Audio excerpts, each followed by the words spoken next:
নমস্কার বন্ধুরা, আমি জ্যোতির্ময় আর আপনাদের স্বাগত বিশ্বের কাহিনী ইউটিউব চ্যানেলে, যেখানে আমি প্রায় রোজই জিওপলিটিক্স নিয়ে কথা বলে থাকি।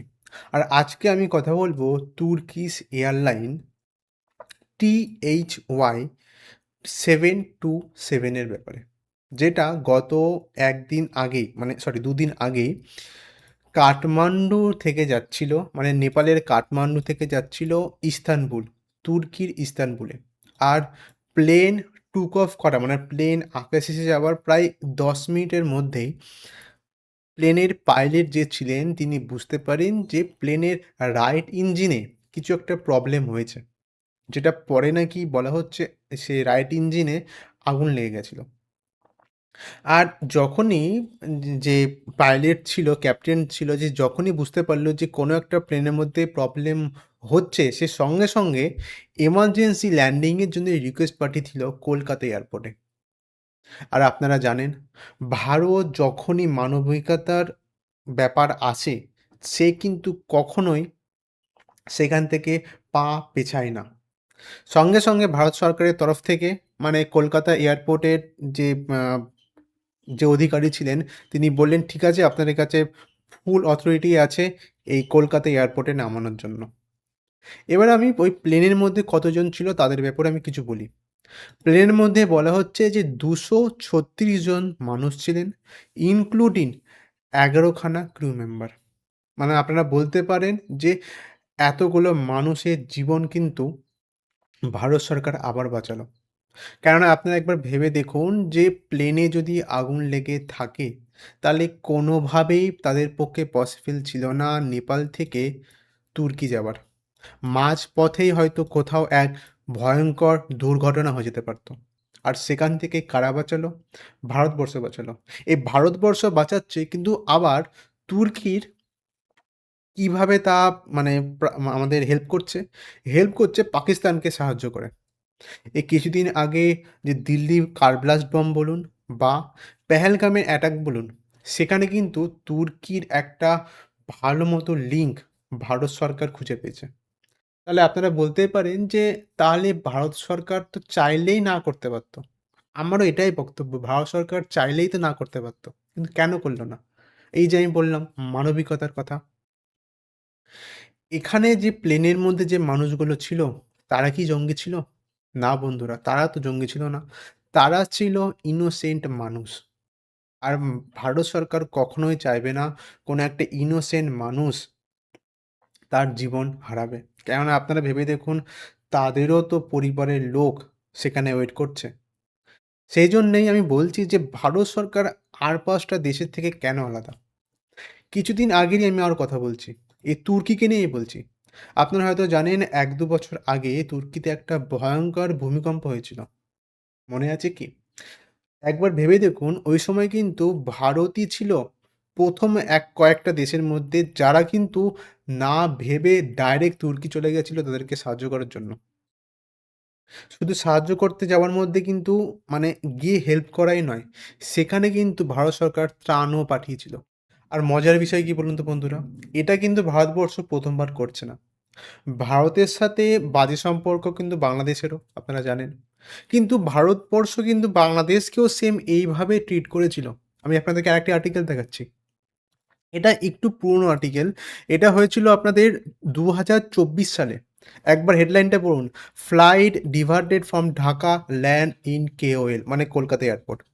এখানে কি হয়েছিল?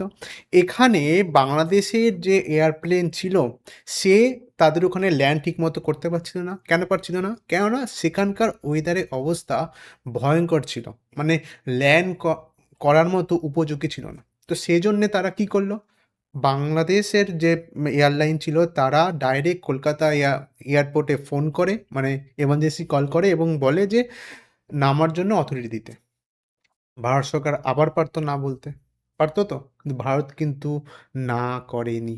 তাদেরকে পুরো অ্যালাউ করেছিল। অ্যালাউ করেছে এবং সে প্লেনে কতজন ছিল বলুন তো? সে প্লেনেও ছিল ১৬০ জন মতো। এই যে বারবার আমি বলছি না মানবিকতার কথা, আপনাদের হয়তো এটা মনে হতেই পারে যে এটা, মানে এমার্জেন্সির সময় হয়তো প্রত্যেক কটা দেশই এই জিনিসটা ভাবে এবং ল্যান্ড করতে দেয়। কিন্তু না বন্ধুরা, এটা অতটাও সহজ নয়। 6-7 মাস আগের কথা বলছি আমি। কথা হচ্ছে ইন্ডিগো এয়ারপ্লেনের। কি হয়েছিল? সে ইন্ডিগো এয়ারপ্লেনের সেই সেম আবহাওয়া খারাপ ছিল। সেজন্য তারা পাকিস্তানকে মেসেজ পাঠিয়েছিল যে সেখানে আমাদেরকে ল্যান্ড করতে দেওয়া হোক। সেই প্লেনে মানে 260 এর মতো মানুষ ছিল। একটু হয়তো এদিক ওদিক হতে পারে, আমার খেয়াল আসছে না। তো সেই প্লেনকে কিন্তু তারা নামতে দেয়নি। তারা কিন্তু বারবার রিকোয়েস্ট করেছিল পাকিস্তানকে যে নামানো দেওয়ার জন্য। কিন্তু তারা পরিষ্কার না বলে দিয়েছিল। আর যখন সে প্লেনটা ল্যান্ড করেছিল, তখন তার ছবি দেখে মানুষরা আঁতকে উঠেছিল। কেননা প্লেনটার সামনের পুরো অংশ, যে গোল অংশটা থাকে, সেটা পুরো দুমড়ে মুচড়ে গেছিল এবং ভেতরের মানে কলকব্জাগুলো দেখা যাচ্ছিল। আর এটাই হচ্ছে তফাৎ পাকিস্তান আর ইন্ডিয়ার মধ্যে। আচ্ছা, এবার আমি একটা অন্য নিউজের দিকে আপনাদেরকে একটু মনোযোগ দিতে বলবো। আগের ভিডিওতে যে আমি বললাম না যে ট্রাম্প ভারতের ওপর 50 থেকে 18% ট্যারিফ কমিয়ে দিয়েছিল। তো সেখানে ট্রাম্প বারবার এটা দাবি করে আসছিলেন যে ভারতবর্ষ নাকি রাশিয়ার কাছ থেকে আর তেল কিনবে না। সে নাকি পুরোপুরি স্টপ করে দিয়েছে তেল কেনা রাশিয়ার কাছ থেকে। আদৌ কি এটা সত্যি কি সত্যি না, সে সময় তো আমাদের পক্ষে জানা এটা একদমই সম্ভব ছিল না। কিন্তু যত সময় যাচ্ছে আমরা জানতে পারছি ভেতরে আরও কথা। আমি এখন আপনাদের একটা নিউজ আর্টিকেলের উপর ফোকাস করতে বলবো। এখানে কি লেখা আছে দেখুন।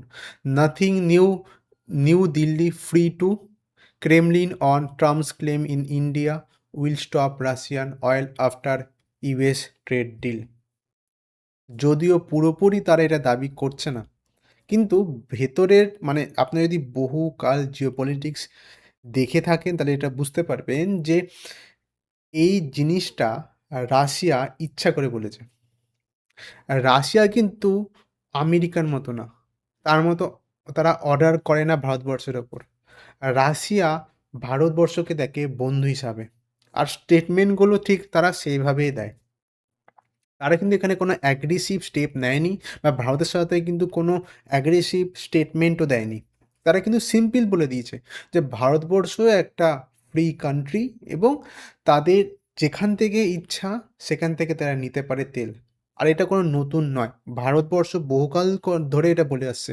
তাদের এই পলিসিটা একদম প্রথম থেকেই যে যেখানে আমরা তেল সস্তা পাবো আমরা তেল কিনবো। কেননা ভারতের প্রথমে দেখতে হবে সেখানকার জনগণের যে তেলের চাহিদা সেটা পূরণ করার জন্য যেখান থেকে তারা সুবিধা পাবে তেল কিনতে, সেখান থেকে তারা কিনবে।